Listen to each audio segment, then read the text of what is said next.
Alors l'expédition Polarpod, c'est une expédition unique déjà, de par la forme du vaisseau. C'est un grand flotteur vertical en fait, qui fait 100 mètres de haut et qui va dériver autour de l'Antarctique, autour du continent antarctique, pour étudier cet océan. Alors quand je parle de cet océan, c'est ce que les marins appellent les 40e hurlants, 50e rugissants. Ce sont des zones qui sont très ventées, qui sont difficiles d'accès en général, lointaines, coûteuses. Et donc nous, on a fait un vaisseau qui va permettre d'habiter dans des bonnes conditions de sécurité et de confort 3 marins et 4 chercheurs qui vont être entraînés par le courant et étudier cet océan qui est encore méconnu. 40 institutions, il y a 10 nations, donc c'est un grand projet international. Et chaque chercheur, en fait, va amener des capteurs, des nouveaux capteurs qui sont peu énergivores, qui consomment peu.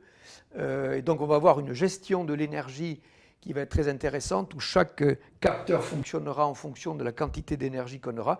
Et surtout, les scientifiques ne sont plus en mer. Les océanographes ne sont plus en mer, ils sont à terre. Ils sont connectés avec le pod en quasi temps réel.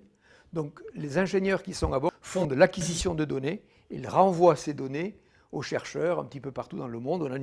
On a une centrale de connexion des données qui seront dispatchées à l'ensemble des scientifiques. Donc c'est vraiment une expédition très connectée. On est un habitat quasi énergie positive, on est très isolé, on a un recyclage complet des déchets. Donc on a une campagne proche de zéro émission, ce qui n'a jamais été fait avec un gros navire océanographique. Nos prédécesseurs, c'était l'échelle 1 à l'échelle du regard, on ramenait de l'image, c'était à l'échelle 1, voilà ce qu'on a vu, voilà ce qu'on a trouvé, voilà c'est les échantillons que l'on ramène. Aujourd'hui on fait tout sur place.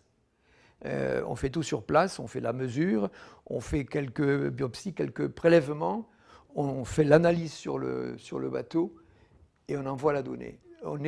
On peut être quasiment piloté par connexion via tous les laboratoires.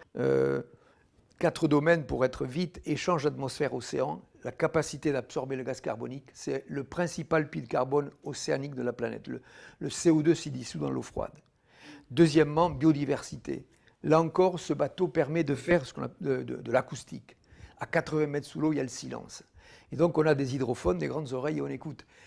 Toutes les espèces sont une signature sonore que l'on connaît, et donc par écoute permanente, on entend telle espèce qui passe, enfin, etc. Donc il y a un recensement quasi automatique grâce à cette écoute passive que l'on va avoir. Ensuite, quelque chose d'important, c'est que les satellites qui sont les grands observateurs de la Terre aujourd'hui ont besoin tous de ce qu'on appelle le ground truth, la vérité terrain. On a besoin de valider la mesure du satellite par l'information qu'il y a sur le terrain. Dans le secteur où on va, il n'y a jamais eu personne pour faire ça. Donc c'est très attendu par la communauté des gens qui travaillent sur les satellites. Et puis quatrièmement, microplastiques et contaminants. Là, on a un vrai laboratoire de chimie qui est embarqué pour regarder vraiment si toutes ces microplastiques et contaminants ont franchi le front polaire. Ils ont déjà envahi peut-être cet océan du Sud. C'est un projet très excitant et aussi très attendu par la communauté scientifique.